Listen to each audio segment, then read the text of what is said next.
Nah, kalau si Dika gimana nih? Kan nggak adil kan dia nanya, kita nggak nanya. Kalau gue ya cewek yang pertama kali gue kenal di perantauan itu kenalnya dari dating apps sih. Dating apps. Soalnya kalau kayak Dika ini tampangnya masih bisa. Kalau gue kan dating apps nggak bekerja sama gue. Ah serius? Bener juga. Tapi karena gue pakai akun fake aja gitu. Pakai foto orang. Kalau tahunya jelek langsung blok.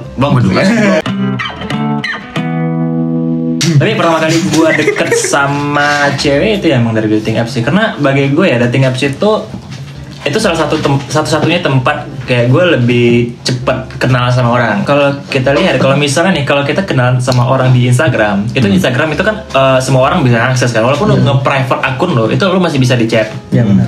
Nah itu orang yang bener-bener nggak kenal nih misalnya, terus nge-chat lu, nge-DM lu gitu ya, lu belum tentu ngebales kan, karena lu nggak tahu ini siapa gitu.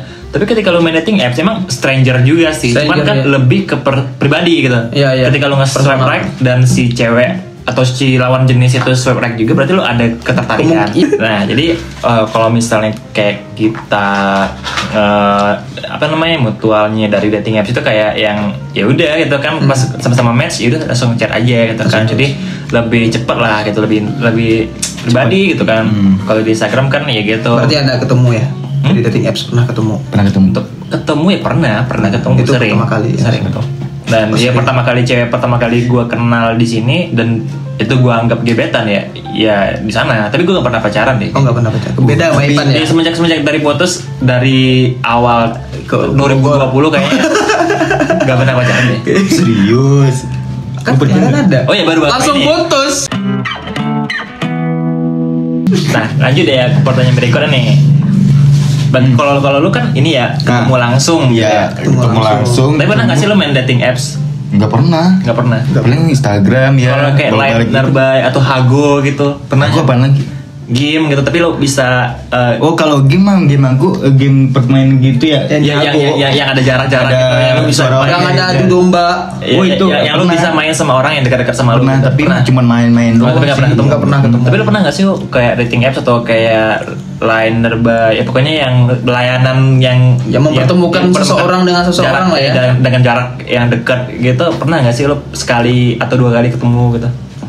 Kalau gue pernah ya, gue pernah ya, tadi gue udah bertanya juga. Tapi kalau gue jujurnya sebenarnya selama gue main dating apps itu nggak pernah gue sampai ketemu gitu. Karena setelah chattingan dia hilang, kalau nggak gue yang pergi. Dia ada 2 kemungkinan itu. Tapi gue pernah kemarin itu yang di Slang Cafe, gue main Line, aktifin Line Nearby itu akhirnya pertama kali gue bisa ketemu sama stranger gitu. Dan itu berjarak dari gue di Bandung sampai sekarang itu baru pertama kali, bener-bener pertama kali. Sebenarnya waktu di Bandung udah ada pernah tuh, belum ditanyain. Udah tadi. Nah iya. Nah, Dika belum ditanyain. Next ke pertanyaan berikutnya. Di skip aja. Next ke pertanyaan berikutnya nih. Oke. Balik ke perantauan. Kita skip soal cewek deh. Nah, soal perantauan nih. Nah, kan Agung udah mungkin 6 tahun, tapi yang kerja baru setahun ya. Baru setahun. Dan Ipan 3 tahun. Aku juga hampir 2 tahun. Pernah nggak sih 1 atau 2 kali apa sering gitu kepikiran buat balik ke kampung aja gitu, kayak give up lah gitu, kayak anjing gue nyerah aja deh gitu, gue balik kampung gitu. Pernah gak sih? Gue dulu nih. Agung dulu deh. Gue semangat nih yang jawab. Karena menawarkan diri gitu ya.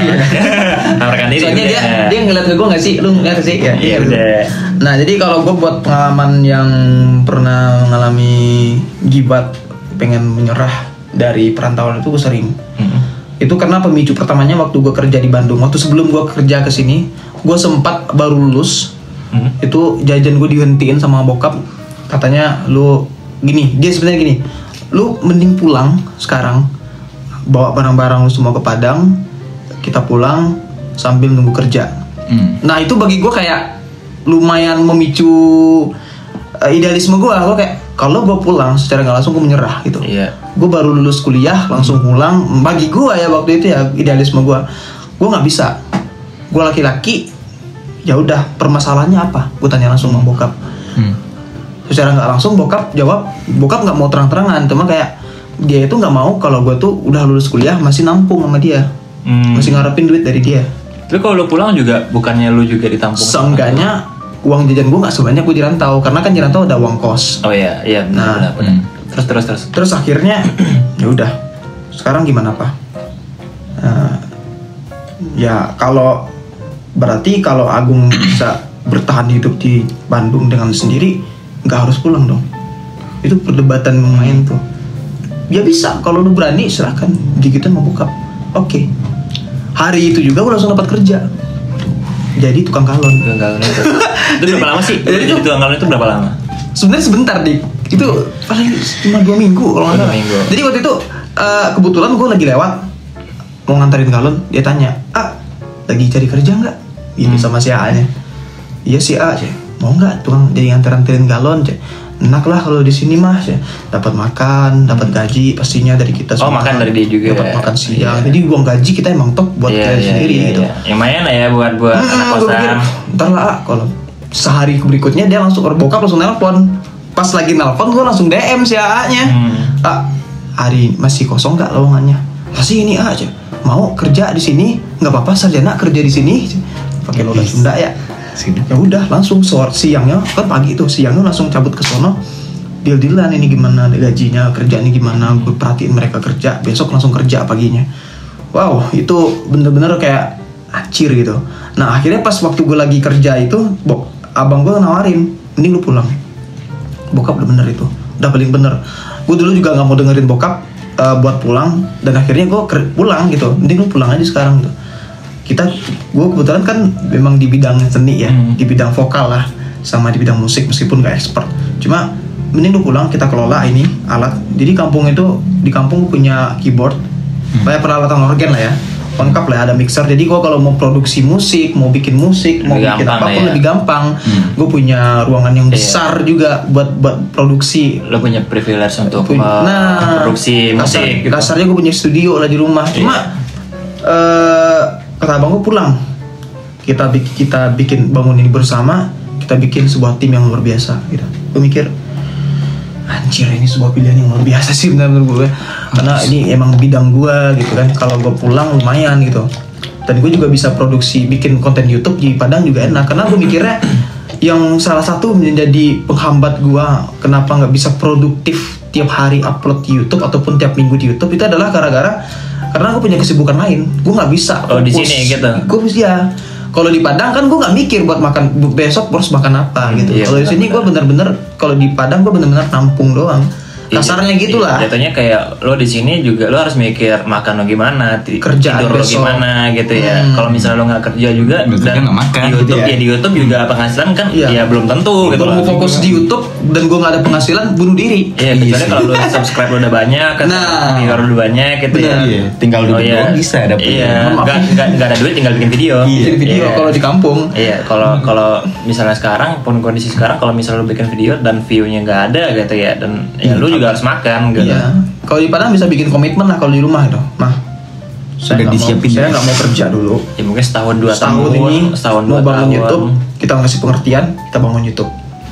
Cuma salah satu yang bikin gue jadi nggak jadi pulang itu juga karena bokap jadi kayak lupa gitu kan ada yang harus gue kejar. Jadi mereka mesti mikir gue di rumah itu lagi main kerjaan, main gitu. Lu kok main handphone mulu? Padahal ini lagi ngecek traffic nih misalnya. Lu kok main musik keyboard mulu, main gitar mulu. Ya itu gue takut juga kayak gitu. Meski gue nggak ngechat orang tua gue, cuma kayak takut aja ntar ada kesalahpahaman dan pertengkaran terjadi. Ya karena pemikiran orang tua sama kita kan masih jauh beda. Kita ya milenial lah gitu. Ya, kita nggak mau juga memicu pertengkaran lah gitu. Kalau bisa tetap harmonis. Itu aja sih. Kalau bisa kalau lu kayak sekarang lu juga kerja gitu ya, terus juga produktif soal musik juga itu lebih bagus sih. Iya sih sebenarnya. Nah kalau buat musik gue masih bisa kejar, maksudnya kayak bikin lagu. Sekarang kan juga lagi bikin lagu si Anjay bikin lagu. Lagunya apa Anjay gitu. Jadi berarti pernah ya kepikiran. Wah sering. Itu sampai sekarang gue masih kepikiran kayak gitu. Kalau Ipan gimana? Pernah nggak sih sekali 2 kali gitu pemikiran buat Kalau sekali 2 kali ada sih, tapi mah itu kenapa pengen pulang gue pulang aja deh kita. Ada pemicunya gitu. Pemicu mah palingan teman dan keluarga doang atau sih. Ini nasi padang sini kagak ada yang enak gitu. Iya, Ya itu. udah pulang. Itu sih. Anjing kagak ada yang enak nasi padang di pulang gitu kan. Iya, nasi beda gitu ya. Iya, tapi apa sih alasan yang ini? Ya bener lah. Tadi bercanda. Iya, itu palingan keluarga sama teman doang sih. Oh, rindu keluarga Rindu gitu keluarga. ya. Itu kayaknya hal basic kalau Basic perantau sih, sih maksudnya. Iya, perantau pasti. Tapi itu doang sih. Dan lebihnya kagak ada. Berarti kayak kerasnya di Jakarta itu nggak ngaruh gitu. Nggak ngaruh. Ya, kayak Kan- kesulitan kerja. Iya kan kita cowok, kita mah sekuat apapun yang diterjang Iya. kita harus kuat. Iya. Malu. Iya, nggak ada kerja jadi tukang parkir nomor kali ya. Iya, bisa. Lumayan. Sehari bisa 150 ribuan aja. Iya, atau nggak jadi gojek kan juga bisa. Iya, bisa. Lu jadi gojeknya. Iya bisa sih. Bisa pakai Jadi Vespa. drivernya. Pakai Vespa. Vespa Harganya naik. Iya, mahalan minyak Mahal. daripada 30.000 tuh muntah-muntah udah habis. Ya. Nah kalau Dika sendiri gimana nih? Pernah nggak kayak ngalamin gitu? Kalau gue sendiri sih pernah ya pengen pulang aja gitu karena kalau gue di Padang itu gue Bebas. bukan bebas sih, lebih ke kalau di Padang gue punya teman yang selalu ada gitu. Maksudnya ketika gue ada masalah gitu, Ada sedih. gue punya teman. Emang sini nggak ada. Iya. Itu pan yang mau gue tanyain. Gitu. Ada sih, ya. Cuman pulangnya jam 9 malam anjir. Kalau di sini cowok. Tapi jam 9 dia harus Bang, gua pulang dulu ya. Gua kerja dulu ya. Oh iya anjir. Woi. Jam 9 baru jam 9 udah cabut. Iya itulah siapa itu anjing nih Kalau orangnya. kalau di Padang gue punya teman yang ya kayak 24 jam gitu ya. gue 24 jam juga sih. Maksudnya ya kalau gue butuh dia ada lah gitu. Yes. Dan kalau di Padang gue kayak suka nongkrong gitu kan kayak ya kenalan banyak karena kan kita karena dari kecil sampai ya kuliah gue di sana gitu punya teman-teman gue di sana semua gitu ya. Gue lebih rindu kayak sama teman gue gitu. Sama. Dan kalau di sini ya lo tau lah kayak gue di Ciledug ya gue nggak ada sosial nggak ada bersosial lah gitu. Ketika gue pulang gawe gitu ya udah pulang tidur udah gitu aja gitu kayak nggak ada nongkrong nggak ada bersosial lah. Ada satu lagi pulang rebahan main Tinder, main Bumble gitu. Iya sih udah. Tapi apa sih alasan Agung dan Ipan nih nggak jadi membatalkan niat itu? Kenapa? Nggak jadi balik lah. Iya, akhirnya memutuskan untuk ya udah anjing gue tetap di Jakarta gitu. Kenapa? Apa alasan Gue terkuat lah? sebenarnya kayak karena gue bergerak di bidang ini ya, di bidang kreatif ya. Sama menurut gue di bidang vokal pun juga sama. Maksudnya di dunia di Jakarta itu mungkin agak lebih luas lebih gitu. cepat buat berkembangnya dan Iya. salah satunya juga gue juga udah bangun banyak Karena buat relasi. nge-reach orang-orang gampang di sini. Bener. Nah jadi sama gue juga udah ngebangun relasi juga di sini. Iya. Gue udah punya kenalan Iya, beberapa. buat manggung Iya, kayak gitu. manggung. Kalau di Padang gue mulai dari nol lagi. Mulai dari nol Iya. lagi. Dan Dan- lo sadar nggak sih kayak budget di sini pun juga lebih Lebih enak lah daripada di Padang Iya, gitu. Iya. Kalau di Padang tuh kayak gaji lu cuma sekitar 2, biaya hidupnya hampir sama kayak di sini anjir. Bagi gue sih sebenarnya sama sebenarnya kalau misalnya lo mikir kalau lo di Padang itu perantau ya misalnya lo di Padang itu nggak ada rumah sama aja sama di sini sebenarnya Sama. kayak lo makan juga biaya juga segitu buang ongkos juga segitu juga cuman karena kita di Padang itu rumah kita dan Jadi- makanya jadi kayak Lebih ya enak. sekian itu ya banyak gitu. Iya, emang. Kalau di Padang tapi itu- kalau dibalikin kita di sini punya rumah sendiri juga gaji kita malah makin gede lagi. Iyalah. Nah, berarti lo lebih memilih Jakarta karena lo lebih kayak lebih gampang gitu ya, Iya, buat- harus banyak iya. orang gitu, Buat berkembang lebih enak. belajar juga. Belajar. sama Karena orang. lo sadar gak sih kayak artis ya bukan selebriti di Jakarta juga banyak gitu ya, dan lo Iya, gampang buat berdiskusi, Berdiskusi. bertukar pikiran gitu. Bener, gue setuju itu, setuju banget. Dan kalau ya kayak kita tahu ya yang namanya Padang kan daerah gue bukan yang menjelekkan kota gue sendiri ya, Iya. cuman kan ya pasti ibu kota dengan kota asal kita pasti kayak apa ya Beda. wawasannya beda gitu. Beda. Ketika kayak di kota kita nge-stuck di level 5 misalnya, tapi di sini udah nyampe level Kita 10. banyak dapat insight baru anjir. Iya. Ini kalau di sini. Di sini. Dan ya kayak kita tahu kebanyakan juga anak muda di sini juga kebanyakan ya musisi Kreatif. ya lebih Kreatif, kreatif gitu kan. parah serius. Nah, bentar lu sendiri gimana, Pan? Kenapa lu memutuskan kan lu kangen orang tua nih, kangen teman-teman. Kenapa lu memutuskan ya udah gue Jakarta aja deh gitu. Kenapa nggak jadi pulang? Malu bang. Malunya kenapa? Oh, malu dianggap gagal Iya. perantauan gitu. Kebanyakan gitu kan. Iya sih, kalau lo pulang ya kayak lo dianggap anjir ini gagal nih balik nih. Dan kalau kita balik nih terus teman bilang gini, segitu doang lo, cuman gitu-gitu doang. Padahal dia aja nggak berani merantau anjir. Dan itu doang sih. Dan satu lagi kan gue anak pertama tuh, otomatis kan harus cari duit yang banyak kan buat adik-adik, keluarga gitu. Ya ada beban gitu di pundak kan. Tapi kalau di Padang lu juga bisa gitu. Di Padang, kalau di Padang mah ya main-main doang. Yang teman itu ya? Iya, yang itu tuh yang anjing orang tuh. Kalau Dika gimana? Apa? Kalau gua kenapa nggak bertahan yang bikin bertahan? Kenapa nggak jadi pulang gitu? Sama kayaknya, nggak beda. Pertama sih ya di gaji sih pasti. Itu udah paling pasti sih karena dan lo sadar nggak sih kalau di bidang kita gitu, apalagi gue kan di bidang desain gitu, peminat itu lebih banyak di sini gitu. Ketika lo di Padang peminatnya kurang dan selain kurang biayanya tuh kecil gitu.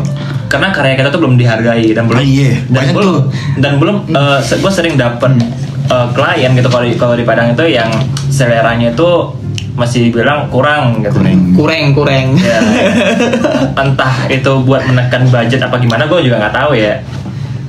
Nah sementara kalau di sini lapangan pekerjaan untuk dunia kita itu banyak dan biaya maksudnya salary-nya tuh lumayan gede lah gitu. Nah jadi dan balik lagi kayak kata Agung tadi, jadi perbandingan di sini sama di Padang untuk biaya hidup sebenarnya sama aja. Tapi ya bedanya ya kini di sini kita kayak mengeluarkan uang mungkin nyicil apa ongkos dan makan kita gitu. Karena kita beli bukan bikin. Iya. Kalau di Padang ya kita kayak udah dimasakin. Ya gitu aja nih 100.000 nih. Kita makan 100.000 satu hari kan. Kalau di sini nih. Kalau gue singgah. Ya kalau dikasih ya. Makan pagi, makan siang, makan malam 30 udah 90. 30 gila ya. Nah, kalau 30.000 sekali 20-an sih ya anggapnya 30 ya udah ya sekitar segitu lah, belum kayak lu ngopi segala macam sehari bisa gitu. sampai 100 ya. Kalau termasuk uang ngopi lah ya. Iya.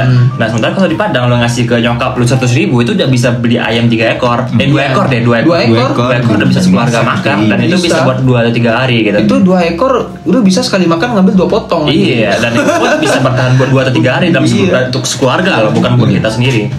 Nah, itu sih jadi itu ya karena kita nggak punya kapasitas buat memproduksi makanan sendiri gitu loh. Itu sih yang bikin biaya lumayan mahal. Benar. Nah, itu sih alasan gue kenapa nggak jadi balik ke Padang ya, karena gue mikir lagi kalau gue balik ke Padang gue menurunkan sedari gue nih gitu loh. Iya benar. Dan gue di sini juga punya baru-baru kayak gue kenal orang baru yang ya kayak Agung tadi ya, relasi baru yang link udah dibangun anjir. Nah, ya bangun link baru. Dan kalau misalnya gue pulang ya mungkin bisa aja sih mereka tetap menghubungi gue, cuman kan untuk meeting segala macam nanti susah gitu, buat ketemu susah gitu kan. Nah itu sih yang disayangkan. Iya. Itu yang disayangkan. Nah itu kenapa gue milih nggak jadi balik. Dan mungkin alasan lainnya itu karena gue kayak merasa di sini hal baru aja gitu loh. Ketika lu di Padang lu nggak merasakan macet kan. Nah gue malah di sini malah kayak pas macet gitu, oh gini ya Jakarta gitu loh. Kayak wah seru juga ya macet gitu loh. Dan ketika di Padang kayak jam 6 gitu udah kangen lu ya. Udah kangen kalau di Padang gitu, kalau lu di Padang nih. Iya, kayak kangen Jakarta gitu kan. Macetnya tuh pas lebaran doang. Kalau di mana? Kalau di Padang. Kalau di sini lebaran lu kalau ke Bukit tapi ini jalan lintas memang. Kainan tuh. Kalau kotanya enggak kan? Enggak, sepi. Tapi kalau di sini justru sepi anjir. Iya, karena orang-orang. Karena kalau bisa dibilang kebanyakan maksudnya kan juga orang luar gitu. Bukan Padang aja sih, kayak ya orang daerah Jawa. Kebanyakan Jawa sih. Iya benar. Makanya sepi gitu. Nah, itu sih bagi gue itu hal baru aja, misalnya kayak lebih seragam lah ya gitu ya. Iya, kayak tantangan, bukan tantangan sih, kayak vibe-nya tuh kayak keren aja gitu, kayak oh gini ya rasanya di sini. Udah nyaman sih sebenarnya di sini. Iya, udah nyaman sumpah. Dan kalau untuk hidup sendiri gue kayak yang udah biasa aja sih. Misalnya kayak ya gue di Padang pun juga pagi udah hilang gitu, jam 9-10 pagi udah hilang, terus pulang jam 1 jam 2 pagi sama aja sini, sama aja gitu. Mungkin segitu dulu kali ya untuk podcast kita kali ini ya. Hal-hal hal-hal pertama yang kita temukan di perantauan gitu ya, kayak pertama ketemu cewek di mana gitu ya. Terus kenapa milih Jakarta untuk tujuan perantauan gitu. Terus kenapa pasti ya kangen pulang kampung segala macam, kenapa gak jadi pulang gitu segala macam ya. Apalagi sekarang yang nggak bisa pulang. Ya, itu hal basic dan mungkin teman-teman di rumah pun yang nonton ini juga merasakan hal itu kali ya.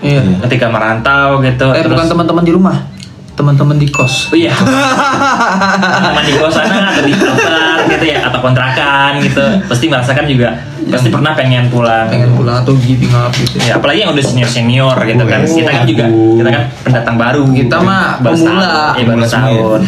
Baru setahun kita tapi masih hitungan pemula 6 tahun itu. Iya, baru setahun tapi rasanya kayak udah yang paling jago gitu. Udah paling jago perantau gitu kan. Ya dibegaliin nangis. Ya mungkin segitu aja sih podcast untuk podcast pertama ini. Untuk kalian semua di rumah, jangan lupa like, comment, dan subscribe channel ini. Anjay. Mungkin sekian dulu. Terima kasih.